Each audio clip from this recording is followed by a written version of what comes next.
तो दोस्तों आज का वीडियो आपका देखना बनता है। क्यों बनता है आज का वीडियो देखना? क्योंकि आज मैं बताने वाला हूँ आपको कि जो ब्लैक कॉटन सॉइल होती है, मतलब काली मिट्टी होती है, जहाँ ऐसी मिट्टी जो कोइजिव वो काफ़ी, और उसमें हम जब फुटिंग बनाते हैं उसमें सेटलमेंट के चांसेस काफ़ी ज़्यादा रहते हैं।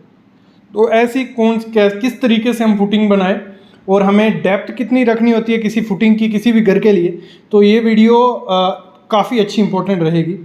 ऐसे तो आर्किटेक्ट हैं, डिज़ाइनर हैं, इंजीनियर हैं, वो डिज़ाइन करके देंगे हर चीज़ आपको, लेकिन यहाँ पे मैं कई जगह पे देखता हूँ 1.5 फुट, मतलब 2 फुट 3 फुट ऐसे डेप्थ प्रोवाइड की होती है। ना काली मिट्टी का ध्यान रखा है, ना लाल मिट्टी का ध्यान रखा है। तो उन लोगों के लिए वीडियो बहुत इंपॉर्टेंट है, तो आपको इसको फॉलो अप लेना और कंप्लीट वीडियो देखना। वीडियो थोड़ी लंबी है लेकिन नॉलेज काफ़ी ज़्यादा इस वीडियो में से आपको मिलने वाला। तो शुरू करते हैं आज का वीडियो। सॉइल होती है या एक्सपेंसिव सॉइल होती है, तो सिंपल भाषा में बोलूँगा जिन लोगों को नहीं समझ आ रहा है, टेक्निकल वर्ड्स हैं, तो ब्लैक कॉटन सॉइल होती है जो हमारी, मतलब चिकनी मिट्टी, मतलब क्ले बोल लो। तो उसमें घर बनाने के बहुत दिक्कत आती है और मेरे ख्याल में नहीं बनाना चाहिए। अगर यहाँ ब्लैक कॉटन सॉइल है वहाँ घर नहीं बनाओ। तो उसमें कौन सी फुटिंग आप बनाओ कि आपका घर सुरक्षित रहे। आपने क्या देखा होता है, घर की जो वॉल्स होती हैं उनमें क्रैक आए हुए होते हैं, मतलब नीचे से स्टार्ट होते हैं ऊपर तक क्रैक आए होते हैं। और मैं मतलब इंडिया में ये 30% घर में देखा जाता है कि क्रैक्स क्रिएट हो गए होते हैं। ये क्यों हुए होते हैं? ये चांसेस होता है सेटलमेंट का। मतलब नीचे क्या होता है सेटलमेंट, अगर सिंपल भाषा में बोलूँ मैं, जो नीचे फाउंडेशन होती हैं वो बैठ जाती हैं। और रीज़न क्या होता है उनका बैठने का? उनका रीज़न है नीचे जो सॉइल है वो अच्छी नहीं है, मतलब वो कॉम्पैक्शन उसकी अच्छी नहीं है, उसकी बेरिंग कैपेसिटी अच्छी नहीं है। तो वैसे ही एक सॉइल है ब्लैक कॉटन सॉइल, जो 15% इंडिया के, मतलब कई भाग में जो 15%, टोटल 100% में से 15% कौन सी है? Black cotton soil. और वो बहुत मतलब अजीब सी सॉइल है। क्या है, जब उसको पानी मिलेगा वो स्वेल कर जाएगी, मतलब फूल जाएगी, और जब वो धूप पड़ेगी सूख के क्रैक पड़ जाएंगे। तो इससे इफेक्ट क्या होगा? आप फाउंडेशन बना दोगे, जब मतलब उसमें पानी घुसेगा वो बढ़ जाएगी, और जब गर्मी क्रिएट होगी तो वो बैठेगी। उससे क्या होगा? आपकी फाउंडेशन नीचे बैठेगी और दीवारों पे क्रैक आ जाएंगे। तो ये दिक्कत बहुत ज़्यादा देखी जाती है। तो ये इस दिक्कत से, और मतलब सेटलमेंट कहें तो कोई इतनी बड़ी समस्या नहीं है, थोड़ी बहुत सेटलमेंट अलाउड होती है। मतलब 1 इंच से 2 इंच तक चलता है। अगर इतनी सेटलमेंट नीचे होगी तो जो हमारे प्लिंथ बीम होगा, जहाँ फाउंडेशन होगी, वो बियर कर लेगी। लेकिन उससे ज़्यादा अगर वो हुई तो वो काफ़ी नुकसानदायक है, कि मतलब आपका घर कोलैप्स हो सकता है और कोलैप्स होके नीचे गिर भी सकता है। ये मेनली समस्या देखी जाती है जो हमारे लोड बेरिंग स्ट्रक्चर होते हैं। मतलब लोड बेरिंग स्ट्रक्चर कहने का मतलब है, जैसे मतलब ब्रिक वर्क किया और सीधा ऊपर स्लैब दे दी, तो वो हो गए लोड बेरिंग स्ट्रक्चर हमारे। अगर कॉलम वगैरह करोगे तो उसमें ये समस्या कम देखी जाती है। अगर सीधा ब्रिक वर्क कर दोगे तो उसमें ये समस्या ज़्यादा देखी जाती है। तो इसका मतलब रीज़न क्या है, क्यों मतलब ये होता है? तो ये है इसका जो ब्लैक कॉटन सॉइल है उसका मैंने जो बताया आपको, मतलब श्रिंकेज प्रॉपर्टी है, जो स्वेल करने की प्रॉपर्टी है, उसकी वजह से क्या होता है, नीचे मतलब फाउंडेशन बैठ जाती है और ऊपर क्रैक क्रिएट हो जाते हैं। तो अगर आप कहो तो इससे बाहर निकलने का तरीका क्या है, वो भी मैं आज आपको बताने वाला हूँ। तो इसका सबसे अच्छा तरीका क्या है? फाउंडेशन, जो आपकी नीचे फाउंडेशन होती है, फुटिंग होगी जो, वो अगर आपने प्रॉपर वे से बनाई है तो आपके चांसेस फेल होने के काफ़ी ज़्यादा कम हो जाते हैं। तो 2 टाइप की फुटिंग, मत ऐसे तो काफ़ी टाइप की आती हैं, लेकिन आप सिंपल घर बना रहे हो, ज़्यादा कॉस्टली नहीं करना है घर को, तो 2 फुटिंग जो है, स्प्रेड फुटिंग और मैट फाउंडेशन जो हो गई, ये बेस्ट है। अगर आपको मतलब ब्लैक कॉटन सॉइल पे अगर आप घर बना रहे हो तो ये बेस्ट 2 है। स्प्रेड फुटिंग, स्प्रेड फुटिंग अगर मैं आपको सिंपली वे से समझाऊँ क्या है, अगर आपकी कोई भी चीज़ है, मतलब अगर आप मिट्टी ले लो, उसमें आप उंगली घुसाओगे तो वो इजीली घुस जाएगी, ठीक है। और अगर आप पूरा हाथ उस पर रखोगे, दबाओगे, तो मतलब वो क्या होगा, स्प्रेड होगा, लेकिन आपका हाथ भी साथ साथ में दबता जाएगा। मतलब जितना एरिया होगा, सरफेस एरिया होगा चीज़ का, उतना चांसेस कम हो जाता है बैठने का, अंदर मतलब घुसने का। तो वही हो गया स्प्रेड फुटिंग। मतलब इन द सेंस कि जो आपकी वॉल है, अगर 230 की वॉल है तो आपकी फुटिंग का 1 मीटर साइज होगा, तो आपके चांसेस कम हो जाएंगे। बाकी वो डिपेंड करेगा आपकी डेप्थ पे। अगर डेप्थ की बात करूं मैं, तो डेप्थ आपको मतलब जोन 4 रहता है बेस्ट, मतलब जो कंस्ट्रक्शन के लिए बेस्ट है। इस पे वीडियो भी है, डिस्क्रिप्शन में लिंक दूंगा। जोन 4 पे अगर आपका घर बन रहा है तो वो सेटलमेंट के चांसेस ज़ीरो हो जाते हैं। मैं इतना कहूँगा आपको, ठीक है। और अगर कहूँ मैट फाउंडेशन, जैसे मैंने पहले बताया, दो था, स्प्रेड फुटिंग और मैट फाउंडेशन। तो मैट फाउंडेशन कौन सा हो गया, मतलब जितने एरिया में आपका घर आने वाला है टोटल नीचे पीसीसी करके राफ्ट भर के उसके बाद उस पर स्ट्रक्चर बना लो, तो वो हो गया मैट फाउंडेशन। मतलब वो कॉस्टली हो गया थोड़ा, तो स्प्रेड फुटिंग बेस्ट है। मतलब हर इकोनॉमिक वे से देखें तो हर चीज़ से जो आपकी स्प्रेड फुटिंग वो बेस्ट है। अभी मैं जैसे बात कर रहा था कि डेप्थ कितनी होनी चाहिए। पहले तो जो ब्लैक कॉटन सॉइल है वो मतलब जितनी आप निकाल सको उतना बेटर है, क्योंकि अगर नीचे ब्लैक कॉटन सॉइल रहेगी तो काफ़ी ज़्यादा रिस्क रहता है उसका मतलब स्पेलिंग होने का। तो अगर उसकी आप ब्लैक कॉटन सॉइल निकाल दो तो आपको मिनिमम 1500 नीचे जाना ही जाना है। अगर आपकी ब्लैक कॉटन सॉइल अवेलेबल है उस जोन में तो 1500 आपको नीचे जाना ही जाना है, और नीचे जाके आपको स्प्रेड फुटिंग देनी है। ये पहली कंडीशन है, ठीक है, 1500। और मैक्सिमम मतलब 2.5 मीटर, 1500 से 2.5 मीटर आप अगर जाओगे और स्प्रेड फुटिंग दोगे तो आपके चांसेस काफ़ी कम हो जाएंगे। आपके मतलब जो क्रैक्स आते हैं वो आपकी दीवारों पे नहीं दिखेंगे सेटलमेंट की वजह से, ठीक है। एक चीज़ ये हो गया। अभी दूसरा जो रहता है, मतलब एक आईएस कोड ने, हमें इंडिया स्टैंडर्ड कोड ने कहा है, एक फुटिंग अलग टाइप की फुटिंग होती है जिसमें क्या होता है, देखो ब्लैक कॉटन सॉइल आप निकाल दोगे, ठीक है, मतलब उसको निकालना है, पहले 1500 तक आपने उसको निकाल दिया। उसके बाद क्या करते हैं, सैंड फिलिंग करनी है आपको 150 mm से 300 mm तक सैंड फिलिंग करनी है। उसके बाद करनी है पीसीसी। उसके बाद फुटिंग देके अगर आप स्ट्रक्चर खड़ा करते हो तो आपका मतलब structure as compared to simple, अगर आपने ऊपर से ही स्ट्रक्चर खड़ा कर दिया उससे आपको काफ़ी राहत मिलेगी। एक अलग टाइप की मतलब एक डिफरेंट टाइप की फुटिंग होती है जिसमें क्या होता है कि हमारा फुटिंग रहेगा जो, उसमें क्या करते हैं एमएस पाइप इंसर्ट कर देते हैं और नीचे वही प्रोसीजर रहता है, मिट्टी निकाल के सैंड फिलिंग करके वैसे, और एक पाइप इंसर्ट करते हैं फुटिंग में। उसमें क्या होता है इन फ्यूचर अगर कभी बैठा तो उसमें क्या करते हैं, आप ग्राउट कर लो उस पाइप के थ्रू या कुछ भी, लेकिन ये पुराना तरीका है और मेरे हिसाब से ये तरीका बेटर नहीं है, क्योंकि ये फाउंडेशन को वीक करता है। एक वॉइड सा एरिया बन जाएगा, वो वीक करता है फाउंडेशन को, तो ये मैं आपको करने को नहीं बोलूँगा। तो नेक्स्ट जो एक आजकल यूज़ किया जा रहा है जो मतलब स्टेबलाइजर, मतलब सॉइल को स्टेबल करने के लिए, तो अगर जो बेस्ट सॉइल रहती है 5 से 6 टन पर स्क्वायर मीटर जो बेयर कर लेगी वो मतलब अच्छी सॉइल है, अच्छा है। अगर वो उतनी बेयरिंग कैपेसिटी होगी उसकी तो वो स्ट्रक्चर को आपको बेयर कर लेगी।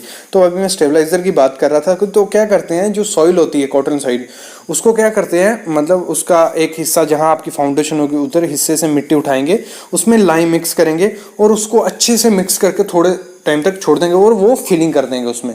तो ये एक अलग तरीका है। उसके बाद आप फुटिंग करोगे तो वो चांसेस कम हो जाते हैं। तो ऐसे ही काफ़ी और केमिकल चले हैं जिससे आप स्टेबलाइज कर सकते हो सॉइल को, लेकिन वो काफ़ी महंगे तरीके हो जाते हैं। तो मैं कहूँगा जो आपकी ब्लैक कॉटन सॉइल है वहाँ आप क्या करो, 1500 डेप्थ तक जाओ। 1500 अगर आपको ज़्यादा लग रहा है कि ज़्यादा है, 1200 मिनिमम आपको जाना ही जाना है। 1200 तक जाओ, वहाँ अच्छे से उसकी मतलब उसमें हो पॉसिबल हो तो सैंड डाल दो, सैंड फिलिंग करके, मोरम हो गई, मोरम फिलिंग करके उसके बाद स्प्रेड फुटिंग करो। मतलब आपकी फुटिंग का एरिया ज़्यादा होना चाहिए, हमेशा याद रखना। वो करके आप फुटिंग करोगे, मतलब अपना स्ट्रक्चर बनाओगे, तो आपके फेलियर होने के चांसेस ज़्यादा होते हैं। फेलियर इन द सेंस जो आपके वॉल में क्रैक आते हैं वो मेरे ख्याल में बहुत बड़ा फेलियर है। वो एक तो मैं बताऊंगा आपको कि हमें डेप्थ कितनी रखनी चाहिए फाउंडेशन की। दूसरी चीज़ बताऊंगा मैं कि पीसीसी का हमें ग्रेड क्या देना है, पीसीसी करनी है, रबल सोलिंग करनी है या कोई दूसरी फिलिंग करनी है, क्या चीज़ हमें करनी चाहिए वो बताऊंगा। तीसरी बताऊंगा कि एक्सकेवेशन हमें मैनुअल करवाएं या जेसीबी से करवाएं, वो सब मैं आज आपको क्लियर करने वाला हूं। तो सामने आप देख रहे हो एक्सकेवेशन हुई है। पहले तो ये बात बताऊं मैं कि ये जो एक्सकेवेशन हुई है वो 15 से 2 मीटर हुई है। मतलब जो डेप्थ रखी है हमने, फुटिंग या फाउंडेशन बोलो आप, उसकी 15 से 2 मीटर। क्यों? क्योंकि यहाँ थी हमारी ब्लैक कॉटन सॉइल। सामने आप देख रहे हो, आपको जोन दिख रहे होंगे सॉइल की। वो जो ऊपर वाला जोन था वो 6 जोन था, फिलिंग की हुई थी। उससे नीचे 5 जोन 5 की सॉइल है, नीचे जोन 4 की सॉइल है। तो यहाँ हम जोन 4 तक ही गए हैं तो चलेगा, कोई नहीं। अगर जोन 4 तक जाओगे आप घर की कंस्ट्रक्शन के लिए चलेगा, लेकिन जो हाई राइज बिल्डिंग रहती है उनमें हम जोन 1 या 2 ढूंढते हैं। तो ये रहा हमारा जोन। और आपको जोन की खबर कैसे पड़ेगी, देखो जहाँ पे आपको मोरम बोल लो, जहाँ मिट्टी में जो लूज सॉइल होती है वो ख़त्म हो जाए, जहाँ पत्थर ज़्यादा दिखने लगे, वो सॉइल बेटर है मतलब फाउंडेशन या फुटिंग के लिए। तो जो आपको बेसिकली मतलब ऐसे तो हमारा फार्मूला रहता है निकालने, रैंकिन फार्मूला, जिससे हम फाउंडेशन की डेप्थ इजीली निकाल सकते हैं। लेकिन ऐसे आपको कितना जाना है, 1200 से 2 मीटर तक आपको करना ही करना है एक्सकवेट जब भी आप फुटिंग करो, बिना अगर आपने कोई आर्किटेक्ट या डिज़ाइनर नहीं हायर किया है तो आपको 1200 से 2 मीटर तक आपको एक्सकवेट करना ही करना है। बाकी तो हमारी जो फुटिंग या फाउंडेशन की डेप्थ रहती है वो सॉइल की बेरिंग कैपेसिटी पे रहती है, जहाँ कैसी सॉइल है, जहाँ लोड कितना है, वो डिपेंड होता है सब आर्किटेक्ट पे।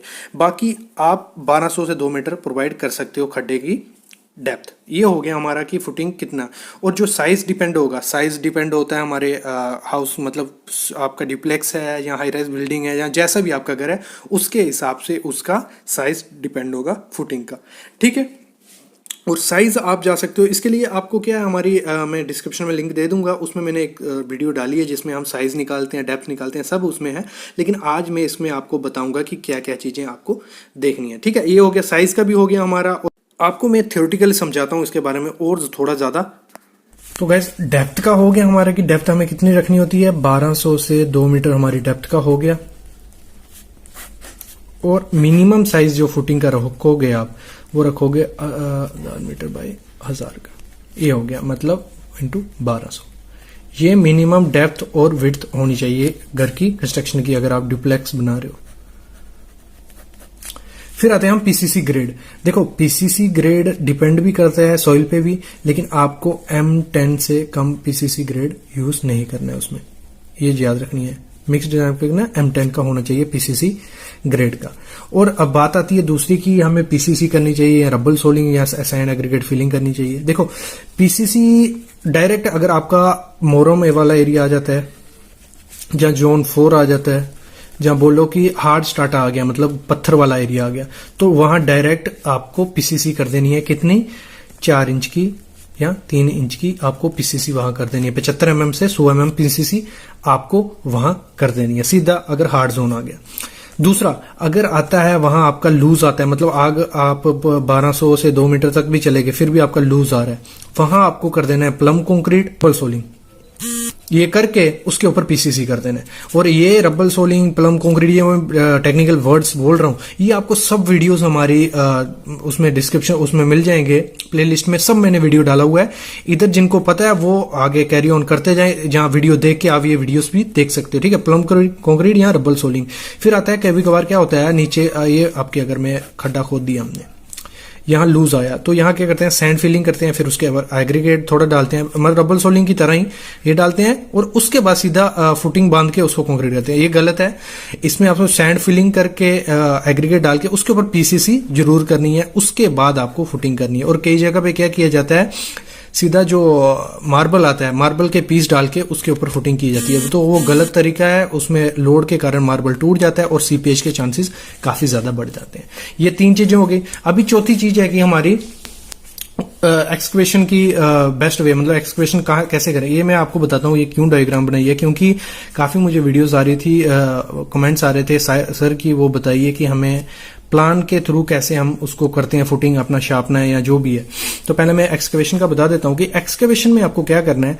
अगर आपकी एक्सकवेशन है, मतलब कंजेस्टेड एरिया है, दूर है, जहाँ जो भी है, जहाँ जेसीबी रुकी रहे आपकी, मतलब ये फुटिंग के बाद खोदने के बाद रुकी रहे, तो वहां आपको जेसीबी नहीं लानी है, वहां मैन्युअली बेस्ट रहेगा, खर्चा कम पड़ेगा। अगर ये ऐसा है कि एक्सपोज मतलब सिंपल एरिया है, आप सीधा जैसे ये फुटिंग है, मतलब यहाँ एरिया है, सीधा फुटिंग जाके जेसीबी खोद देगी, तो वो बेस्ट रहेगा, क्योंकि 1000 से 1200 रुपया पर घंटा जेसीबी लेती है। अगर आप पूरे दिन के लिए रखते हो तो आपका इजिली फुटिंग खोद के सब काम हो जाएगा। लेकिन मैन्युअली में अगर फुटिंग खोदना है तो वो काफी ज्यादा कॉस्टली पड़ता है। तो मैं कहूंगा जेसीबी से फुटिंग खोदवाना बेटर रहेगा।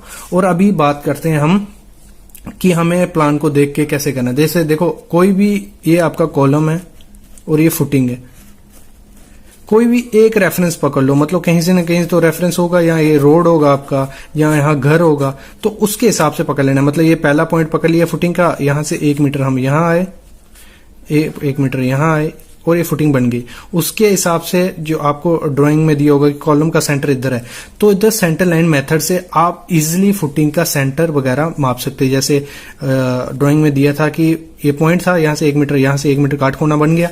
अभी वहां से दिया है इस फेस से 500 पे हमारा कॉलम है, तो ये सेंटर आ गया हम कॉलम के। और यहां से दिया है कि ये 500 पे ये सेंटर है हमारा, तो ये सेंटर आ गया। तो ये इजिली हमने इधर छाप लिया। उधर सेंटर जब हम पहुंच गए एक बार, उधर से 3 मीटर पे दूसरा कॉलम, उधर से सेंटर 3 मीटर यहाँ, फिर यहां से जो सेंटर होगा उधर से 2 मीटर पे हमारा इसका सेंटर आ जाएगा। तो ऐसे ऐसे ही हम करते हैं। उसके बाद जो चूना मार के हम एक्सक्वेट करा सकते हैं। और यही वीडियो आपको हमारी प्लेलिस्ट में मिल जाएंगी, सब पे मैंने वीडियो डाली हुई है।